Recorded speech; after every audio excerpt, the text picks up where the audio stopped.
You're listening to the OCD Stories podcast, hosted by me, Stuart Ralph. The OCD Stories is a podcast dedicated to raising awareness and understanding around obsessive-compulsive symptoms. I do this through interviewing inspired therapists, psychologists, and people who have experienced OCD.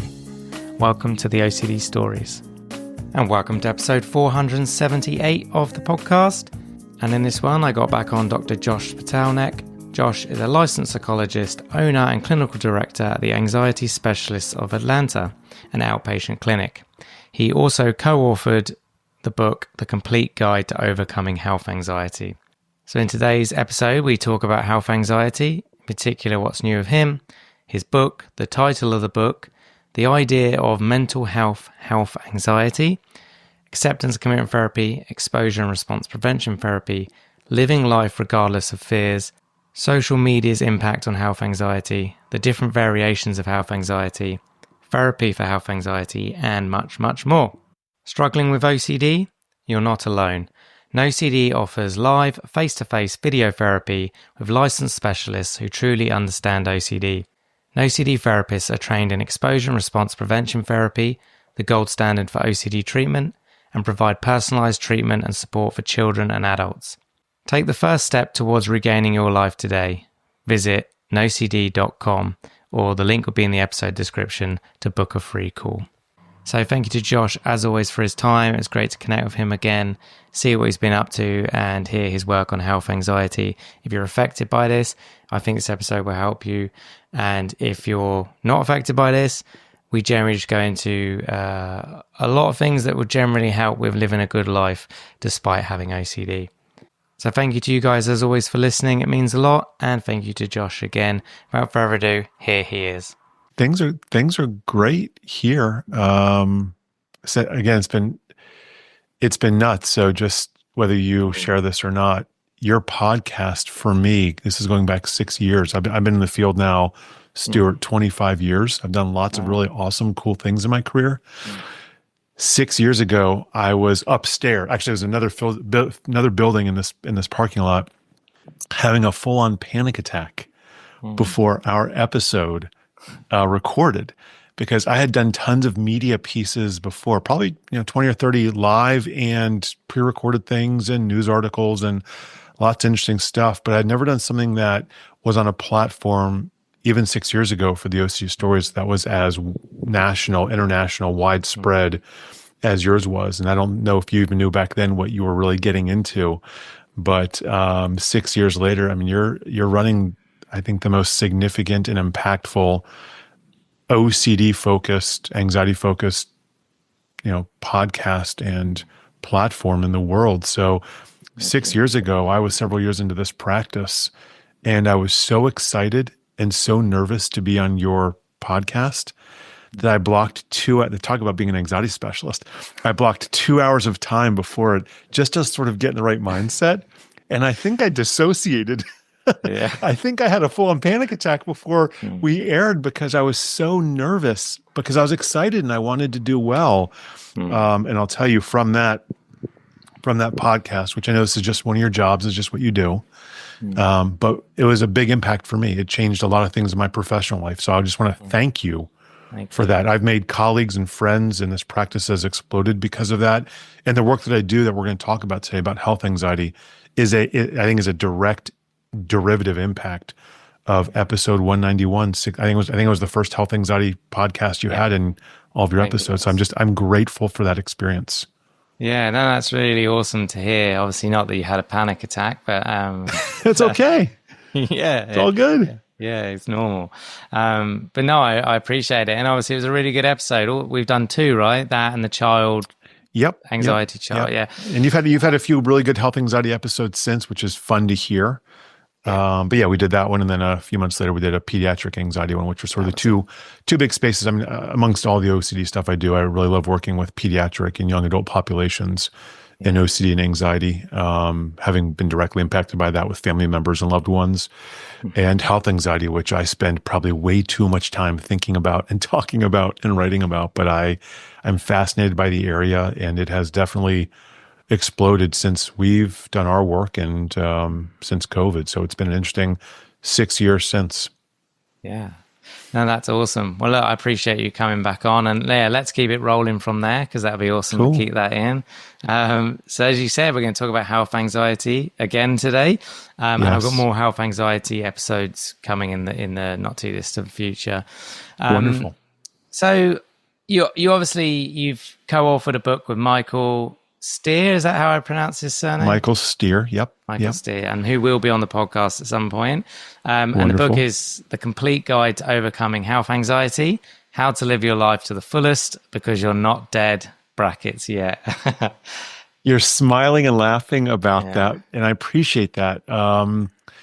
That subtitle to me, besides it's a bit cheeky and a play on some old movies that I'm a big fan of, some Monty Python throwback Okay, yeah. movies. Um, I may have just aged myself. People who say, "Who the heck is Monty Python?" Everyone in the UK should know. Yeah, I know. Yeah, in the States a little bit, but in the UK, I'm sure more. Um, Stu, no publisher would want to touch that title and subtitle, and not that we tried to. And in fact, from your podcast, I was offered to write a health anxiety book during the pandemic, Oh, cool. and it just didn't feel like the right project for me. It was an honor to be invited, and it was because of the discussion you and I had, and hopefully some of the work I've done. But it was much more of an academic sort of manualized book, which just is, I read all of them, I buy all of them, I use them in my practice, but it's definitely not my tenor and my style of therapy and education and training other professionals. And so it was a flattering offer, but I passed on it. And from that podcast that you and I did, Michael Steer, who was owning his own practice at the time, approached me and had a health anxiety presentation he was going to be doing and said, "Hey, you don't know me, I don't know you, but can I pick your brain?" Some stranger reaches out to me and I'm like, "Sure. I mean, professional to professional, why not?" So he spent one night going over his presentation, which was amazing. I mean, he didn't need any of my input. And I was flattered by him thinking that I sort of knew what I was talking about. We talked a little bit. He did his presentation. And then a few weeks later, we reconnected again and just sort of talked about other collaborations. And as a business owner and running a thriving private practice here in Atlanta, I sometimes have the awesome opportunity to help other business owners sort of figure out their business. Cool. And so I do a lot of business consulting as well. And so he and I talked about that. And that conversation accidentally turned into me bringing him onto our team. And so Michael was a private practice owner by himself in Missouri at the time. Fast forward several years, and he joined our team about 3 years ago, and he's now one of our directors. He's a director of education and training. And he and I just nerd out a lot about health anxiety. And at some point, he's like, "We should write the book." And I said, "I don't want to write a book." Yeah. Who wants to write a book, man? And so I said, "Okay, if I do it, I'm going to do it with you." I've done lots of collaborations here with Anxiety Specialists of Atlanta. I did a podcast during the pandemic that was much about mental health and sort of racial and ethnic kind of topics. I did a wonderful 10 video series and a pamphlet about pediatric anxiety with one of my colleagues here, Marty Munford. And so almost everything I do in some capacity is a collaboration. I like to work with others quite a bit. And says, "Michael, let's put some chapters together and let's see where we go." And for a year we grinded. And I don't know if that's the right phrase, ground. I'm not sure what it is. We wrote for a year together, grinded. Yeah. We went back and forth and we each picked different chapters and we sort of just put a lot of stuff together. And about a year later, we really had a thing going. And then we sort of figured out, what do we do now? Do you self-publish? Do you go for one of the big publishing companies? We had no idea. And so I contacted a really wonderful person in our community, Rich Gallagher, who's well known in the OCD community and has written tons of books, and couldn't have been more kind with his time to sort of tell me about, like, if you're going to self-publish, here's one thing to do. And if you're not, here's what you do. And so Michael and I talked about it, and we knew that our book, besides it was about health anxiety, if people haven't read it, has a lot of humor in it, maybe a little too much dad humor, and has some funny quotes and movie references and some Easter eggs in there from some bands that I love to listen to, just lots of fun stuff in there. And we thought, I don't think a production company or publisher, Stu, would really want this. Take that with some scary statistics we put in there and the subtitle, and we decided, let's go for it ourselves. And fast forward now 18 months, we published it in December of 2023. And it's, I think, one of the leading health anxiety books on Amazon. We've been blessed to have such a positive response. A few people don't love all the humor in it, and I understand that's not the right book for everybody. but it's 10 chapters. It's written for the person with lived experience. It's written for the loved ones who support someone who has health anxiety. And it's absolutely written for therapists as well. It's a 10-chapter wonderful book that takes the best of OCD, ERP, ACT, even some ICBT and some metacognitive stuff, and it puts it all together and lays out a really nice framework for how to overcome your health anxiety, as long as you understand it begins and ends with facing fears head on, fears that we hope don't kill you. So a lot of things have happened in the last 6 years since our podcast, and I really can't thank you enough for that. Yeah, no, I appreciate it. And I can't believe it's been that long. I know. Yeah, mad. I really like that title, the end of it, especially because it's funny, it's dark humor, which appeals to me. But then it's basically ERP in the title, right? The ERP and ACT. They're triggered. Live life to the fullest. Yeah. So even when we went through the book covers, we went through, again, we're not using a publishing company, so we're hiring some production teams and trying a few different things that Rich Gallagher and other people recommended to us. And you're duct taping a book together.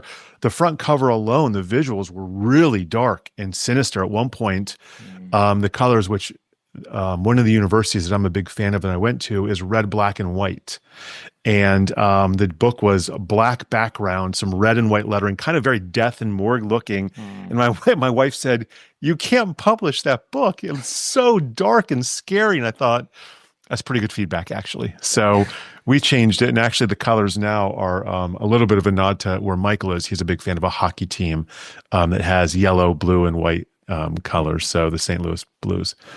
So it's a little bit of that as well. But we really were excited about the title, the subtitle, because the whole book is about walking the life of fear, living with fear, facing uncertainty, and doing your absolute best until something terrible happens to live life to the fullest.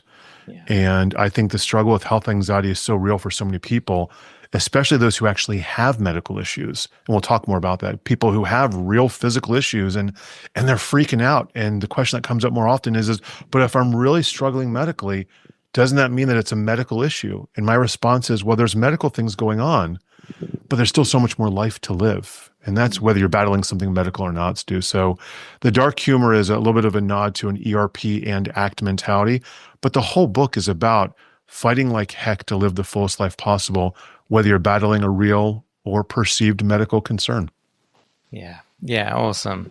And look, I want to kind of set out what is health anxiety, and maybe kind of answer the question of, is it OCD? Isn't it OCD? Why does it often get considered OCD if it's not?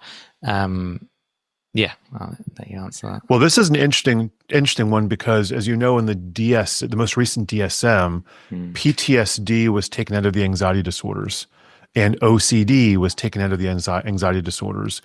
And they got more clarification on the health anxiety condition. So let's just start the book that's all about health anxiety. Health anxiety is not even a diagnosis. So that's its own sort of ironic thing here. It's not a diagnosis. It's if you go online, you'll see it everywhere.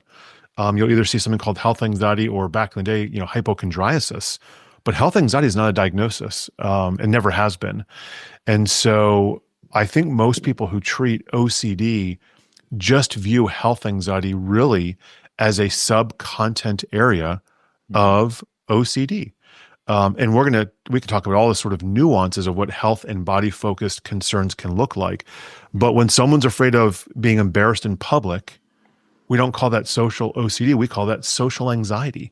And when someone's afraid of being bitten by a dog or attacked by a snake or a cockroach, we don't call that bug OCD. It's called bug or animal phobia. And so these are just terms that, mental health professionals use for assessment to diagnosis to treatment planning. But across the board, there are 8 or 9 identified anxiety disorders that most of us recognize when we deal with both pediatric and adult populations, from selective mutism and social anxiety and OCD and GAD and PTSD, health anxiety and phobias and separation anxiety. You put all those together, I think stylistically they're not terribly uniquely different, except that PTSD is the one condition that requires a real event or perceived real event that threatens your life and liberty that then causes some things to happen. So there's a prequel to the mental health issues. No other anxiety disorder has that. But if you remove that piece, all the anxiety disorders share at least one common symptom. Despite all their different symptoms, they all share avoidance as a primary mechanism of coping, which always tickles me that I run an anxiety center that has 25 therapists, and we see people in over 40 states in the United States,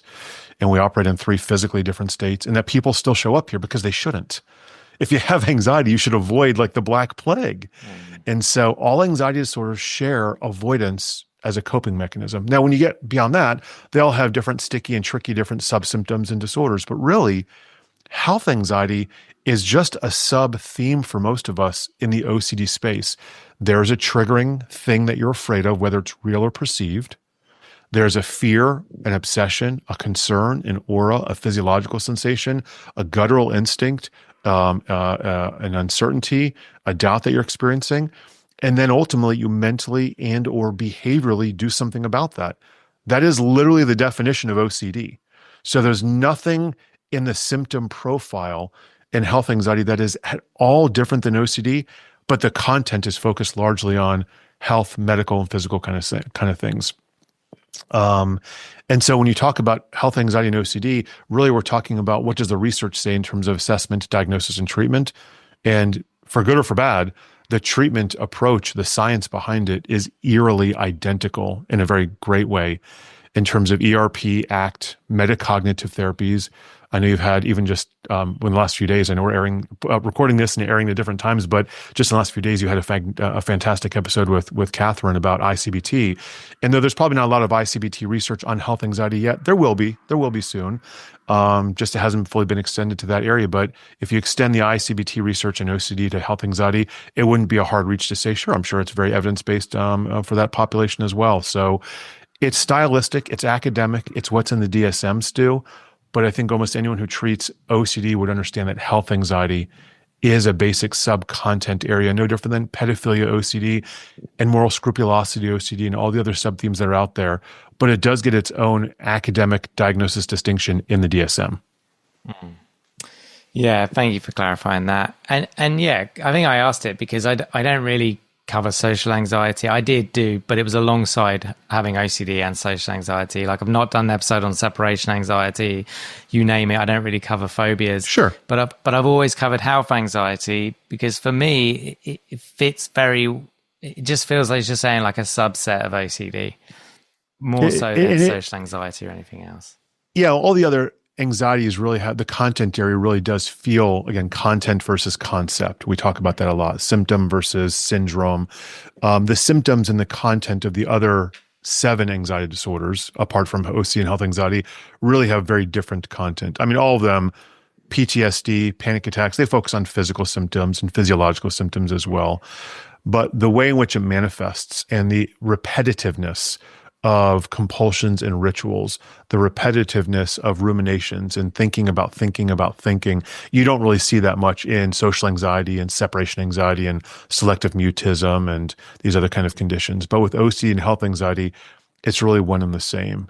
And there's even subtopics in OCD that focus on body focus kind of issues. People that are fixated on swallowing, blinking, sniffling, breathing, heart rate. And so if you think about those are really just almost like one little nugget or standard deviation between OCD and health anxiety. And depending on where we go on this podcast and maybe the next book Michael and I write, there's even this fascinating topic that is not in the DSM. I don't believe it's in the DSM.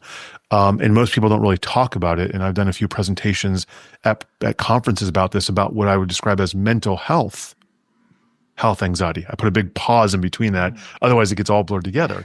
People who are freaked out that they're going to have schizophrenia, bipolar disorder, that they're going to be sick forever mentally, that they're never going to get over their psychiatric condition. And so, there's many probably diagnoses someone could apply to that. But for me, it kind of fits nicely into a constant set of ruminate, and it's usually very ruminative, very kind of pure O-esque kind of OCD, where you're constantly thinking about how long this is going to be here and will I ever get over it? And if you spend enough time assessing and asking about it, really what we're talking about is someone's afraid of the long-term prognosis of some quote unquote medical condition, but the medical is psychiatric. And so is that OCD? Is that health anxiety? Is it mental health health anxiety, it's an interesting topic, but one that doesn't really get enough attention as well. And I think if you listen to a lot of your podcasts and you listen to people doing really intense OCD work, we see a lot of people with very severe, what I would describe as mental health anxiety, because they're really scared and freaked out and ruminating and ritualizing around, am I going to be this way forever? Will I ever go back to the way I was? Is this going to turn into something worse? Can I catch that, that subtopic of OCD? If I join a support group, can I catch someone else's theme? I mean, what do you call that? So there's so many permutations of what health anxiety and OCD can look like. And I think your podcast does a beautiful job discussing it, disseminating it, deconstructing it, so people feel heard and validated. Yeah, thank you. Yeah, I'm glad you count in the mental health stuff there, and it's come up several times on the podcast. I even did an episode with Grayson and one of Bob, I think, one of his clients or former clients. I think we called it like a fear of going crazy. Yeah, which obviously it feels stigmatizing, but it kind of, that's how it feels to people, right? They feel like they're losing their minds, quote unquote. Or I've even heard it being called sort of schizophrenia or OCD. That obviously focuses on that's one specific topic, but that's essentially it's the same vibe of, I'm afraid I'm going to get some condition that you don't really get a schizophrenia that way.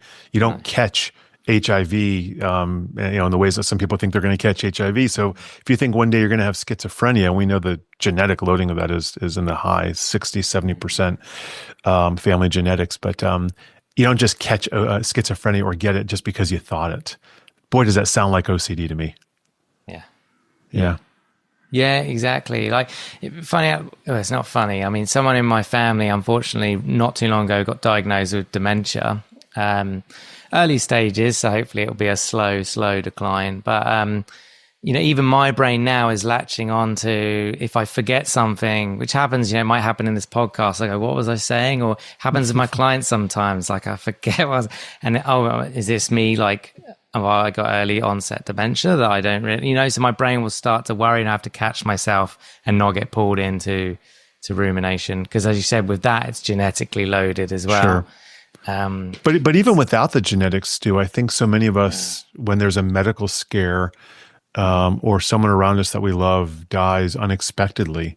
I've unfortunately in the last year or so lost one or two people that were around my age that were unexpected, someone very recent.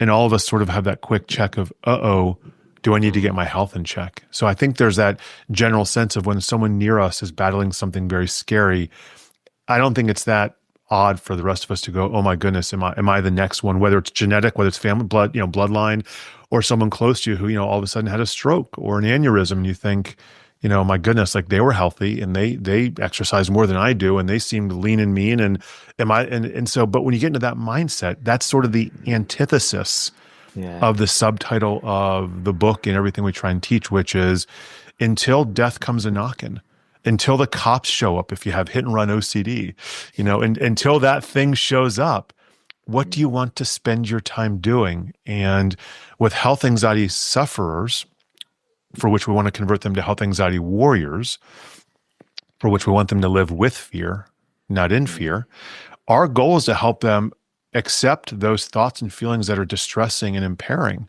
that are very real. The prognosis of them may not be real.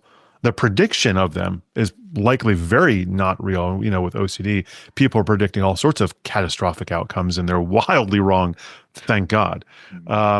But with health anxiety, like whether you're going to get that illness or not, between now and that moment, are you living the life that you want to live? And we often use the reference of people with cancer who actually have cancer, to your loved one who has dementia, to people who have, who are post-stroke or post-seizure. Like, they're fighting like heck to live the fullest life. And I say to my health anxiety sufferers, are you? So God forbid something happens, and I'm referencing, I don't know if this is true where you live, but in the United States, there's a lot of pink colors around cancer. People wear pink tutus and go on 5K fundraisers and walks. And there's a national organization here, the Susan G. Komen Foundation. Pink kind of stuff goes along with cancer research and cancer fundraising support here in the States. I'm like, listen, if you get cancer, I'll wear a pink tutu for you. We'll cry together, and we'll march together, and we'll fundraise together.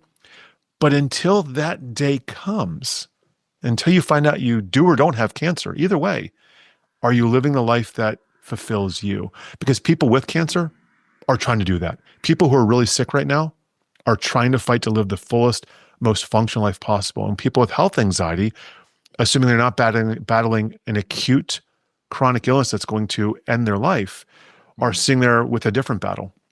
The cancer they have, unfortunately, is psychiatric. It's mental. It's being brought on by fears that are not founded yet.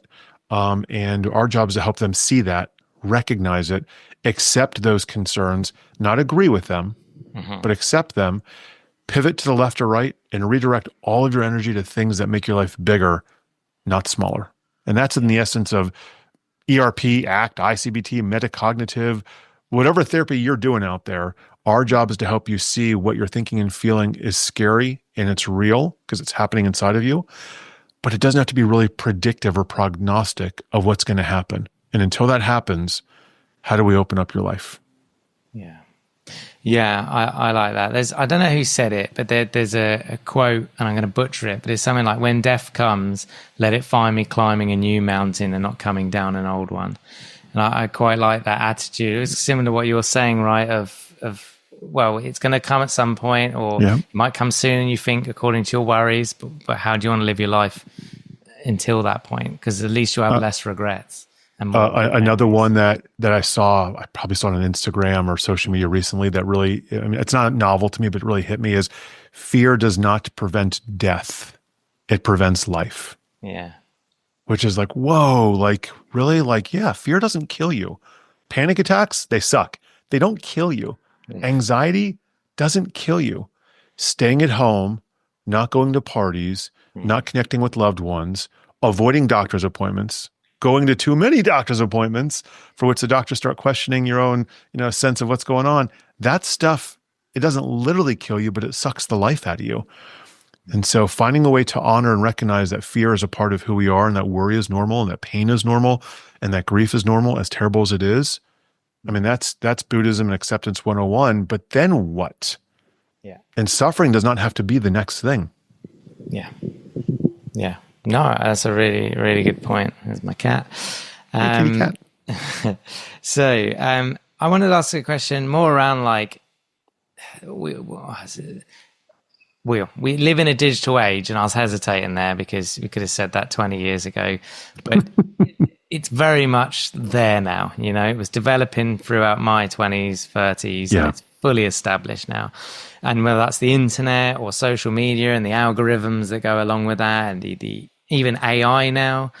I know people who have chats with AI and they'll have full-on conversations with them, and we're all going to be doing it at some point. I'm just holding off doing that at the minute. I just get AI to do some of my donkey work that I don't want to do. I always thank it though, in case the robots ever take over. Yes. Which is well played. My own fear coming in. But I guess I just want to ask the question of like, how do you think this does this like made health anxiety more prevalent, or has it just made it more sticky, or has it helped health anxiety? So I'm going to talk out of both sides of my mouth, and I'm going to do my best not to plug something I'm very proud of that we launched recently that I don't think you know about. When we booked this a few months ago, it was in the works. My immediate response is, I think for health anxiety sufferers, online information and social media is absolutely destructive. There are so many amazing OCD and related social media superstars out there that you've had almost all of them on your podcast. I follow them on social media. These are the true gems of advocacy and championing the right causes and destigmatizing mental health and OCD and all the beautiful things for which an advocate and a social media superstar can and should do. And they work their butts off to get noticed and to get follows. And all of us in the professional community do our best to disseminate their Instagram handles or their TikTok channels or their platforms. And I literally, this is I'm going to out myself now, Stu. In session, I will literally, I'm not on TikTok. My kids are on TikTok. I still don't really understand TikTok, and that's okay. I will pull up Instagram Reels. I'm not embarrassed by this. My graduate student professional proctors, again, Instagram didn't exist 25 years ago. They would kill me if I said this out loud in a behavioral or cognitive behavioral program. But I will literally have these moments from like, oh my goodness, people save recipes, people save like, sports things on the Reels. I save little gems. That's called Mind Warp. The sub channel on my phone is called Mind Warp, of these little moments where someone says something that's this pithy philosophical thing with heavy music in the background. Like, wait, hold on one second, client or patient. I got something for you. And I will pull up my phone and for 30 seconds, we'll listen to this just mind warping, beautiful, haunting, moving sentiment that is said better than I probably would in sessions. So I'm like, hold on one second. Let me play you a 30-second reel because I think this is going to shape the next 30 minutes of our session. So it's not lost to me that social media has such positive, wonderful usages, and especially if it's coming from people who are disseminating what you and I follow, evidence, the science, and best practices. You know that that's the minority of what's out there on social media and on the news and on other sort of platforms and forums. So unfortunately, I think there's so much information out there that's not good for us, and that is misinformation, and that is sensationalized for the purpose of follows, for the purpose of advertisers, for the purpose of being sensationalized, that you have to sift through all of that to find some of the good channels or platforms or influencers out there. And so that's the dilemma with any bit of information. If you read a research article or buy a book, if you go on Amazon, how do you know if my book's any better than the four other health anxiety books that came out in the last 5 years? You spend $20 and you find out whether it is or isn't. But on social media, the only investment is just scrolling. There's no cost and it's immediate. So there's not a lot of barriers to get good or bad information. And there's so much bad information out there, especially in the space of OCD and health anxiety, and so much stigma. I do get concerned that people use that and not in good ways. And if you get away from social media, of course, the old school sort of like Googles and WebMDs, they're so easily accessible. If I type in any 3 or 4 symptoms, I have cancer. So let me be clear, people listening, I don't have cancer. At least I don't think I do. And if I do, I don't know I do. And because I don't know I do, I'm going to be okay today. But if I type in 3 things in WebMD, I got cancer, man. There's no doubt I got cancer. So that's the dilemma with these platforms. They're designed to teach you that you're something probably very wrong with you. It's never like, I have headaches, left shoulder pain, my chest is aching and I'm feeling weakness. And they're not like, oh, go have a slice of pizza and a glass of beer. It never says that. It says, consult with your physician. It could be this, or this. Like, that's what it's designed to do. So I think using social media, using these sort of platforms that are designed to sort of self-diagnose, I think there's value in them. But if you're not discerning enough, they ultimately become rituals. They become you fact-finding and trying to search out things that are going to take you down a rabbit hole. They're not going to answer the questions you really want to know, and they're going to make you get more worried and then do other rituals. So that's the dark side. And how do you be a good consumer about that? So how do I deal with that? Well, from the book, we started running support groups, free international support groups, Michael and I. I also run a support group with Michelle Witkin, who you've had on OCD Stories. In fact, she was the episode just before mine, episode 190 many years ago, about siblings and OCD. And that impacted me quite a bit as having a child who has battled these kind of things. But Michelle and I run for romantic partners only of people who battle OCD and health anxiety. So we run that twice a month for free around the world. And Michael and I run a once a month support group all about health anxiety for anyone who's battling health anxiety. From that came people saying, we want more touch points. We like your book. Thank you for writing it. It's awesome. We want more. And so I said, well, go to OCD Stories. Go to this podcast. Go to this YouTube channel that we love. Go to these platforms. But how do we get more? And so for a few months, Michael and I tried to figure out, how do we take the wonderfulness of online and media assets and the information and passion that we have and get it out there. And so we put together a pretty dumpy website about a year ago, which is just called overcominghealthanxiety.com. And it sat there for a year, and a bunch of people registered on it, and we didn't do anything with it because we wanted to just put our place out there. From that has launched just within the last 3 weeks, a wonderful, I hope, resource-rich database of learning modules, podcasts, many of yours, videos, downloadable forms, all for free, which is called the Resource Center at overcominghealthanxiety.com. So I'm that evil person right now plugging something, but at overcominghealthanxiety.com, there's a resource center that has all these wonderful things. All you have to do is log in, create an account for complete free. You have access to all these things and a free monthly support group. And then we had people say, well, what else can we get? And so we have added what we now call the community. Never enough. It never is enough. Never is enough. So Lauren Allred would tell us that. Never enough. Beautiful song. I just butchered it.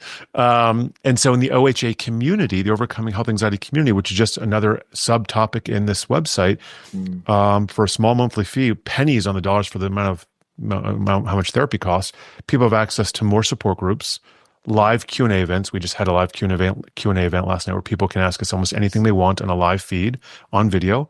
Weekly challenges, which is very much an ERP Act kind of mindset, and then a social media forum where people can go in there and not constantly ask ritualistic questions, which on Facebook and other places, that's all that's going on is, hey, I have this. Do you think I'm dying? Hey, I have this. Do you think I'm dying? Ours is hopefully a well-moderated social media group where people can go in there and say, this is what I'm struggling with. How do I reconcile it? Hey, I'm dealing with this. Who can validate me? Hey, I figured this out. Who can I share it with? So we're trying to combat all the yucky stuff that's out there with a online, mostly free platform where people can get best practices, real science information, get access to free support groups. And if they want more support groups, more live fun events, and lots of challenges. And that's what Michael and I are doing to try and disseminate best practices and really let people know that this is a thing. The IOCDF, the International OCD Foundation, does a magnificent job supporting fundraising and advocating for people who battle OCD and their loved ones. But there's no international organization for health anxiety, Stu. So if you want to build it with me, let's do it. But it doesn't exist. So we're hoping to basically disseminate best practices and increase the accessibility and availability and genuinely the affordability. It costs nothing to enter most of this stuff for people who really want to help overcome health anxiety. And I'm so proud to be a part of that project. Yeah, that's awesome. Yeah, thank you for sharing that. So that's live now, you say? It's live. Overcominghealthanxiety.com. Costs nothing. Tons of free stuff out there. We're going to be adding new learning modules every month. So we're pretty excited about that. And that'll probably, spawn off other things that people want us to put in there. We'll just keep adding what people want us to put in there as long as it follows the science of treatment and what OCD and health anxiety is understood to do. So yep, it's live and ready to be seen. Awesome. I like it. Yeah. Cool. And then so maybe from the book, but also generally around health anxiety, just, if you could speak to a bit more about ERP and ACT for health anxiety, whether that's like, what it looks like, how you approach it for those that maybe haven't done it yet, or, anything you want to say. So I mentioned PTSD earlier when I mentioned all the anxiety disorders, and it was sort of a breadcrumb for what I'm about to say. The challenge with health anxiety for me, academically as a clinician and as someone who thinks about his own health, different than OCD, which is why I'm not shocked that it sort of has its own place in the Diagnostic Statistic Manual, the DSM, is that with health anxiety, there can be actual real things happening. So unlike everything with OCD that you and I have ever discussed, you've ever had in your podcast, that we've ever researched or studied, if it does, it meets a different criteria, a different category. With OCD, the thing that you're afraid is going to happen or that you're going to do doesn't happen or do. And if it does, it changes sort of diagnostically what's happening. But with health anxiety can actually have real physical manifestations. So you asked me earlier and you talk about brain fog or forgetting stuff. I didn't really answer the question, what's health anxiety? Health anxiety is basically broken into three categories. So we can't talk about treatment unless you understand these three categories. One category is just called illness anxiety disorder, which back in the day was called hypochondriasis. People afraid of getting something medical, dying, getting a disease, when there's really no symptoms, there's no evidence, there's nothing going on. So I'm afraid I'm going to get AIDS. I'm afraid I'm going to have a brain tumor. I'm afraid I'm going to have a stroke. When there's zero symptoms, there's no headaches, there's no things going on. And that's typically what, you'd call someone who has hypochondriasis, or today it's called illness anxiety disorder. That second category, which we see tons of, is called somatic symptom disorder, which used to be called somatoform disorder or somatization disorder, where you have real physical ailments, bumps, bruises, headaches, tummy aches, knee issues, your ticker's a little bit off your heart, you're feeling some chest stuff, and you start worrying about something medical. Those are the two primary diagnoses in the DSM. We can split hairs and some other stuff, but really those are the two primary diagnoses: illness anxiety disorder and somatic symptom disorder. There's a third category that is not in those areas, and it's when someone actually has a medical illness and they're still spooked or worried about that. And we would typically probably call that an adjustment reaction, which is you're just having a hard time adjusting to a real medical condition. So I put those three together. There's a fourth one out there that's not really even in the DSM. We're making up DSM categories here, Stu. And that is what I would call health anxiety by proxy, which is when you're worried about a loved one having an illness. We see this a lot with parents to kids, getting sick. For parents who had health anxiety themselves, we then see them sort of unfortunately extend that to their children, and they get very preoccupied and worried about their concerns. So I'm sharing with you with all these sort of slices of the pie because treatment's going to look different a little bit for each of these populations. And then we have mental health anxiety. So one of the things I like to pay attention to is, does someone have a pre-existing medical condition that has led to them then having their current onset of health anxiety? And we see a large number of people in our support groups and in our clinic here that have had that gastrointestinal disease that threw up at that one event, that had terrible migraines for months and it's remitted, but they're worried they're going to come back. That have had a family history of strokes or heart attacks and are afraid they're going to get that. So when there are actual events in your history that have led to that, I think the treatment and the sensitivity around it requires a little bit more attention, a lot more consultation with medical providers, which we don't usually talk about consultation with medical providers in OCD. We might consult a religious leader. If we're dealing with like moral or scrupulous OCD, we might consult with other professionals when someone has a subtopic of OCD. But with health anxiety, one of the first treatment pieces is making sure that someone is medically stable. So before we even get to ERP and ACT and any other intervention, I want to make sure that we are not dealing with someone who actually has a medical condition that we are messing around with. And so most mental health providers around the world, most, are not trained in medicine, psychopharmacology, or the assessment, diagnosis, and treatment of medical diseases. Some are, but most are not. And so I'd recommend that anyone who's treating health anxiety or is being treated by someone who's treating health anxiety is making sure that there's consultation and collaboration with physicians, primary care doctors, or specialists. More times than not, it's not necessary at some point, but I'm always mindful that I don't want to be that one therapist who's like, oh, I'm sure you're fine. And in fact, they're having a significant blood issue or heart issue or brain issue that could easily have been assessed and diagnosed by a physician. And that doesn't mean that people don't have other medical issues, because we see people with all sorts of medical issues and chronic health issues. But treatment begins and ends with getting medical clearance at the front end, which, by the way, does not guarantee that someone's medically stable, nor does it guarantee they're not going to have something medical down the road. And so that's always a beginning starting point when I do education and training with health anxiety specialists, which is don't presume that the person you're working with is just making it up or just worried about it, or it's all about nothing. They might actually have something. And I'm not sharing that to trigger or scare the people listening to this. It's take care of yourself, get medically cared for.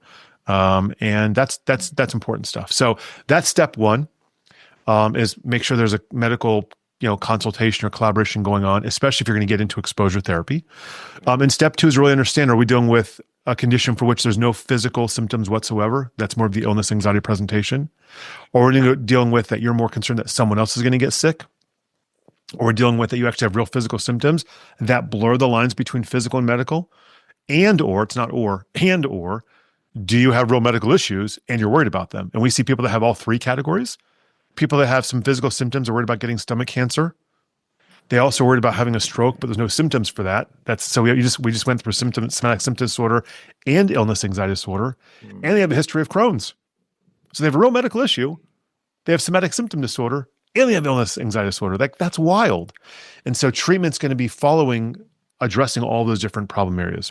So when you put all of that aside, then we get to your real question, which is the evidence so far supports very much an ERP ACT approach. There have been significant randomized controlled trials that use cognitive behavioral therapy as the sort of global macro approach, both against treatment as usual support groups. And by the way, this is over telemedicine and in person. So the RCTs have demonstrated both in group formats, video or telehealth platforms, and one-on-one in person, that ERP and acceptance and commitment therapy are by definition the leading, most proven interventions to date for all health anxiety conditions. And that's going across multiple countries, both genders, or I say all genders, I apologize.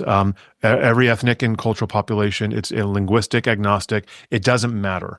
So that's pretty awesome. And I think if people did a lot more research on metacognitive and ICBT kind of research, I think we'd find extensions of that very much apply to this. So therapists who are doing what I would describe as the traditional tried and true treatment for OCD, which today right now includes ERP, ACT, ICBT, and metacognitive therapies, if they're doing that, they could very easily, quickly adapt that to health anxiety populations. Yeah. Yeah, it's really interesting, especially what you say about, doing the medical check up front, or getting the medical support up front, just to be 100% sure. It's almost like a... Hold on. Not 100% sure. Be careful what you just said there. I never even get 100% sure. Some people want that. But we usually actually don't get that, and that becomes its own trick in therapy. Of course, yeah. Yeah, and so that was just me lazily speaking rather than thinking clearly. But yeah, and obviously doctors get it wrong. That's the scary thing, and that's where the OCD brain will keep chiming up of, I've definitely had that before. I've gone for a check, and my brain found some kind of small possibility, but it could be wrong for this reason, and then it was trying to fight the urge to go back, and I think I ended up going back. But this was years and years ago, but I don't know if you remember. Yeah, maybe you do. In our first episode, I shared a big story about my wife. Yes, that you respectfully, and I appreciate that, pulled out because it was triggering, and it was when doctors got stuff wrong, and I was almost a widow 10 years ago. So that's not funny stuff to me. Doctors make mistakes, but they're not trying to. No. The important thing is I don't want a therapist to overassume and make their mistake, precluding or minimizing possible medical issues. So it's not my job to tell you medically what's going on. It's my job to advocate and support you getting as much medical support and information as possible so we can do the work that we need to do. Yeah, exactly. It's like, it's not an 100% green light, but it's as best we can green light for, like, all systems go for ERP versus, it might be irresponsible to go straight into ERP without, they're saying they've got chest pains and we're just saying, no, it's just in your head. That we can't make that call, right? Because we're not medical doctors. We see that a lot with treating panic disorder. And there's a bunch of ways to treat a lot of the anxiety disorders. For me, and we don't talk much about, you and I don't talk much about medication. You and I don't on this podcast. And I know you're not a medical provider and I'm not. Medications for panic attacks are wonderful. Most of them are addictive, unfortunately. But if you're having a panic attack, there's medicines that help you. But for me, I love doing what's described as interoceptive exposures for panic, which is helping people create physical symptoms that mimic panic. That can be, spinning in a chair, breathing through straws, huffing and puffing, doing planks, holding your breath, staring at spinning things on an iPad, all the things that we want to do to create the symptoms that mimic someone's early symptoms that precursor or that sort of pre-event panic attack.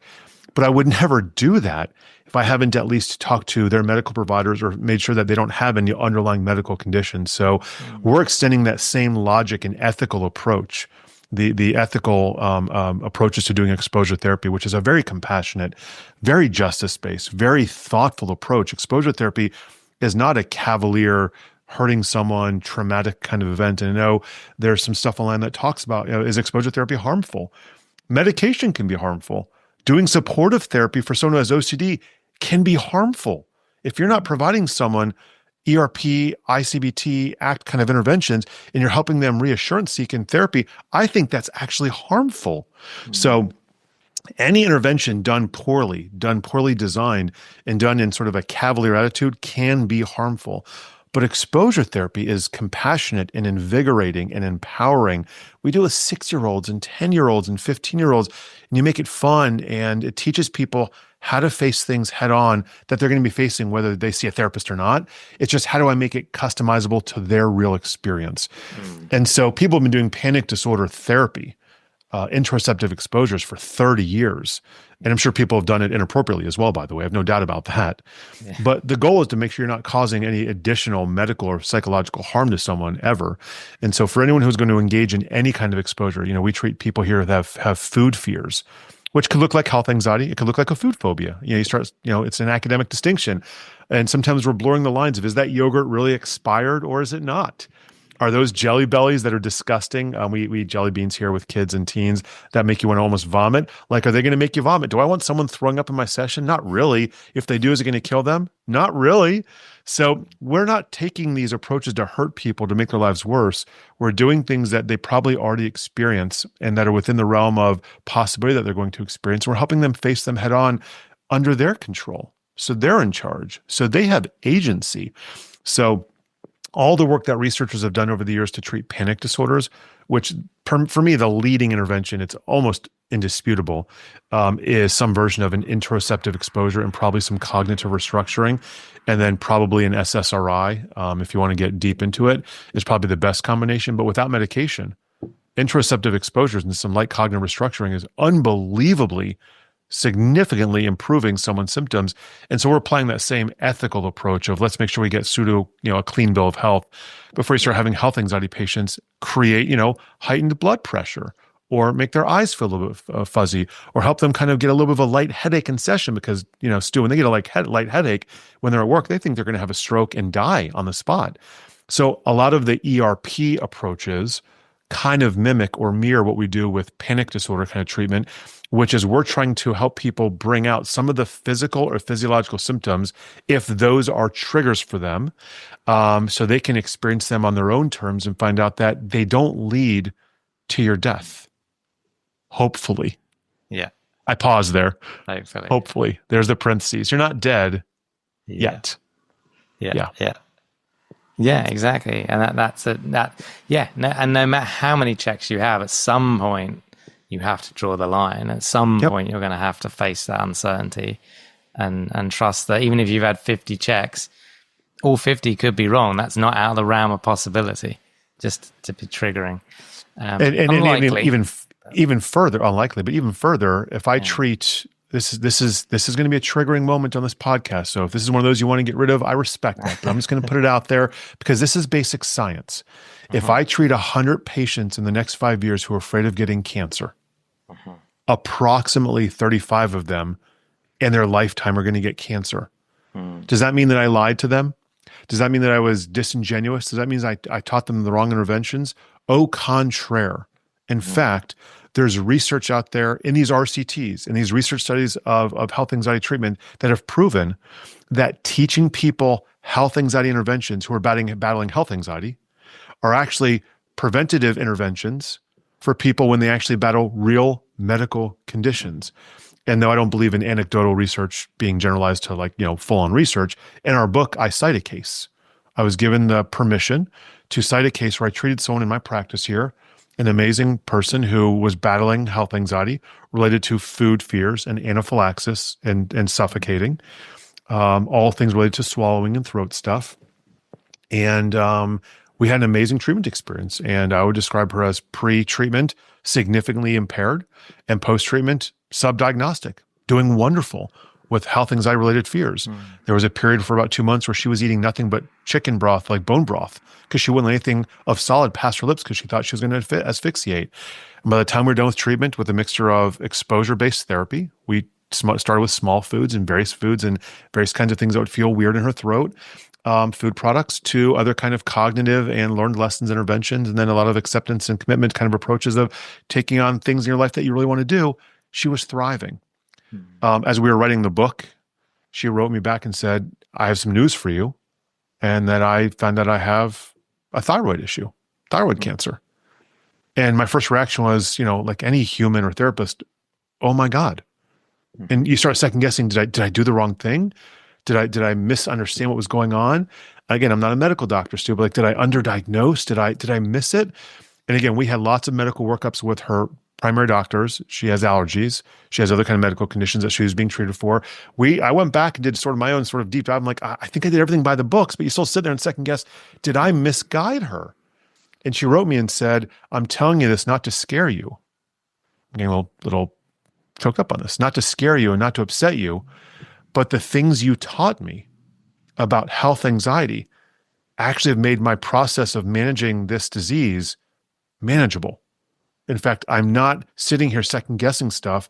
I'm taking the medical information and going through it the way you taught me to go through it when I didn't have medical information. I'm living in the moment, I'm taking the facts day by day. I'm not over predicting or catastrophizing. And I just thought, she just gave me the biggest gift in the world as she's battling a disease that might or might not take her life. Yeah. So I could not have been more honored, more humbled, and obviously more terrified to hear this. But she was sharing with me that this work prepared her for the real battle. And I don't want that for anybody. I don't want anyone to have to go through, well, my mom just overcame cancer for the last year, and all of 2024, we battled that. And I write in the book, I lost my father a decade ago to cancer. I don't want anyone to, but we are at some point, all of us going to have to face medical issues and physical issues. And the question is, are there skills that you can learn, whether it's in therapy or from, someone else, that prepare you to live in the now with the facts of what you've been presented, do what you can about it, and spend the rest of your waking time loving on your loved ones, caring for yourself, doing things that excite you, making your life bigger, because worrying yourself to death can worry yourself to death. And I just don't believe that's the pathway that people need to go on when they're battling fears that currently are not known to take them down. So I'm grateful that she shared us that story. I'm grateful that she allowed me to disseminate that. I'm grateful that she shared that learning this in the context of health anxiety prepared her for the real battle. I don't know of a better gift that someone could have given me in that process of thanking me for helping her. I'm just honored that she shared that with me and wishing her the best and the best health possible. Yeah, 100%. I hope she makes full recovery. Yeah, I mean, that's really good feedback. And, cancer or anything like that sucks. Yep. But it sucks more if you have to have OCD alongside it. So, she's obviously dealt with the OCD to the point that when she was faced with the cancer, that was horrible and is horrible for her, I'm sure. But it would have been even more horrible with OCD, like screaming at her, telling her not to trust medical advice or second guess it, or, portraying all the worst case scenarios over and over again, ruminating, not being able to let it go. So it's good work for her for working on that. And also I think it's an example of ERP and ACT being life skills. This isn't just helping with OCD, it's helping with life, not just medical stuff. You have issues with work, your boss. ERP ACT will help you with that too. It's for all of us who treat OCD, we really live and die by the mantra of, hey, if you have another subtopic down the road, if another OCD subtheme shows up, just know what you learned here will apply there. The next sentence doesn't get said enough with what you just said.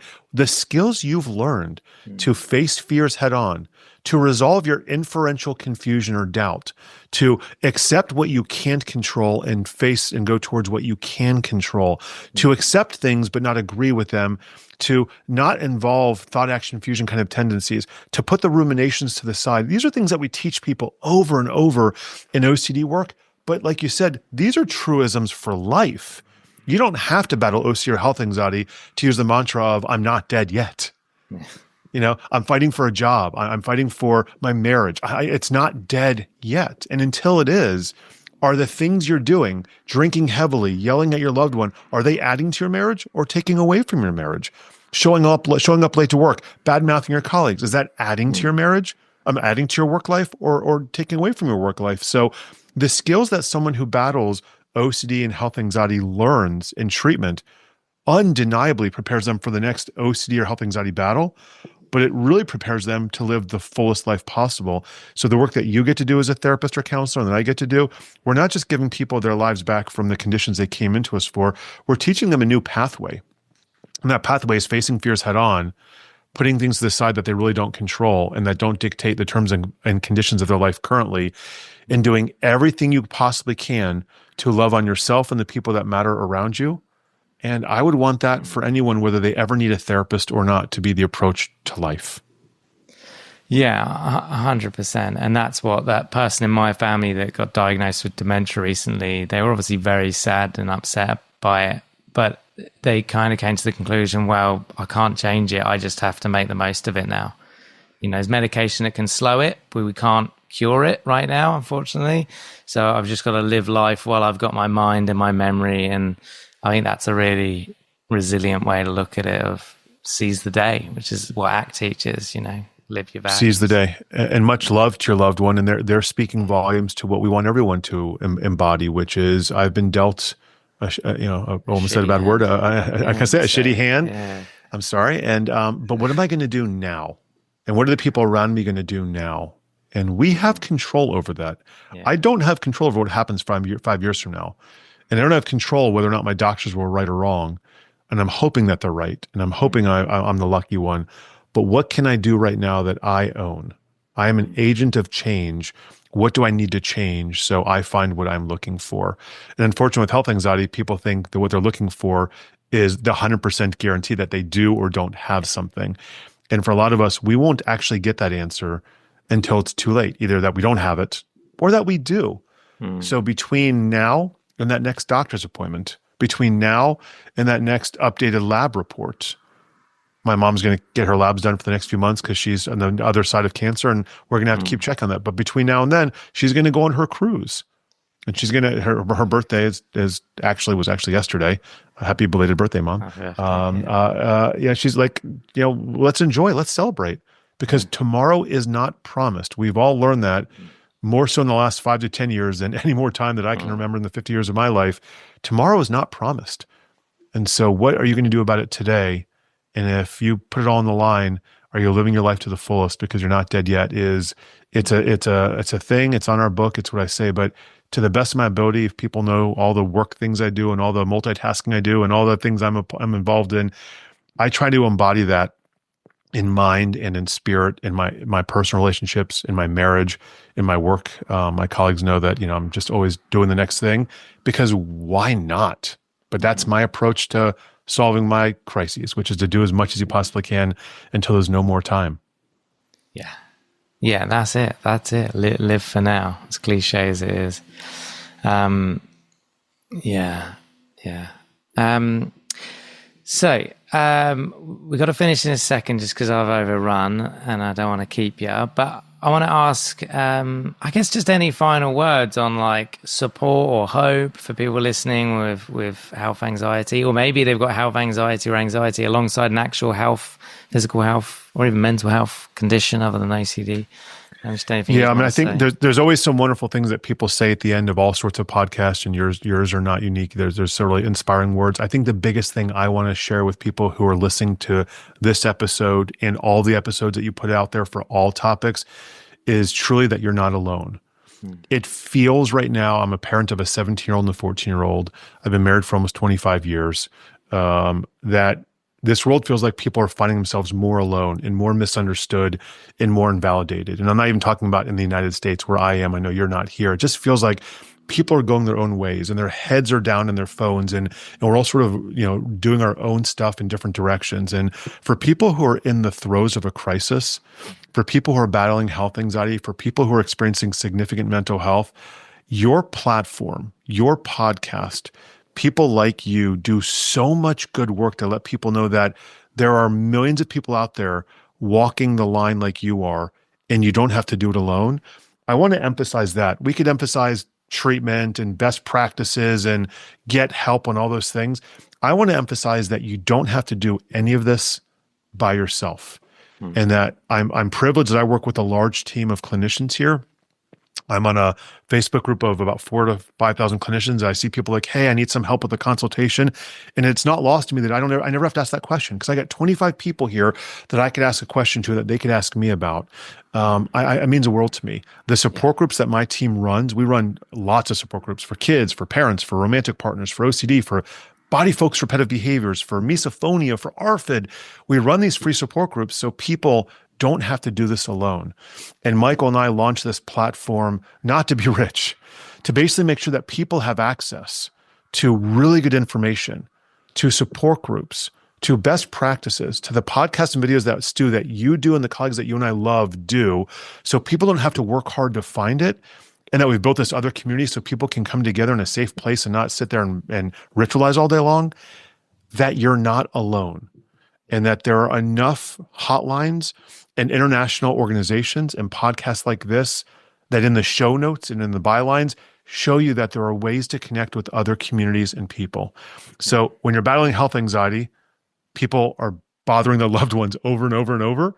They're bothering their doctors over and over and over. And it can be a very lonely process. It can be a very sad, process. And I just want people to know that you don't have to go through this alone, that there are plenty of health anxiety warriors out there that are struggling, but that are connecting with other people to try and figure out another way to battle this. So whether it's OCD or depression, substance abuse, bipolar disorder, in this case, health anxiety, find that community, find that organization, find that platform, find that social media channel that is inspiring you and that advocates for you, and connect with other humans like you. You don't have to do it alone. And I just cannot emphasize and stress that enough.